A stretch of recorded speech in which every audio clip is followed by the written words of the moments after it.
আসসালামু আলাইকুম প্রিয় বন্ধুরা, সবাই কেমন আছেন? আশা করি সবাই ভালো আছেন।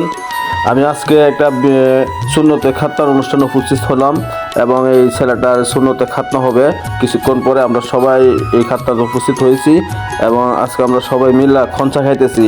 আমাদের গ্রামের ভাষায় এটাকে খঞ্চা বলা হয়। আপনাদের বাসায় কার কোন ভাষায় কে কী বলে জানি না, কিন্তু আমাদের গ্রামের ভাষায় এটাকে খঞ্চা বলা হয়। দেখেন আমরা সবাই মিল্লা খাইতেছি, এটা আমরা একটা রেওয়াজ। এইভাবে আমরা অনুষ্ঠান করি, এইভাবে অনুষ্ঠানটা হয়। বিবাহ অনুষ্ঠানও আমরা এই জামাইয়ের এইভাবে একটা খঞ্চা দিই। সুন্নতে খতনার অনুষ্ঠান, যে ছেলেটা খতনা হবে এই ছেলেটা এনে আমরা একটা খঞ্চা খাই। এই খঞ্চাটা সবাই খাইতেছি। আর কিছুক্ষণ পরে ছেলেটার খতনা হবে। সবাই ছেলেটার জন্য দোয়া করবেন এবং ছেলেটা যাতে তাড়াতাড়ি সুস্থ হয়, এতটুকুই সবার কাছে আমার দাবি। সবাই দোয়া করবেন।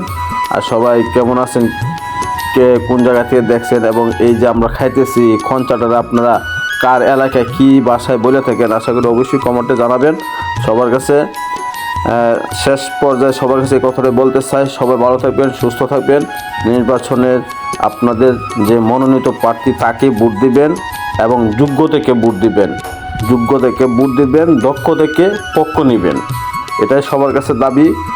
এবং আরও বলতে চাই, সবাই ওই ছেলেটার জন্য দোয়া করবেন যে ছেলেটা সুন্নতে খাতনা হবে।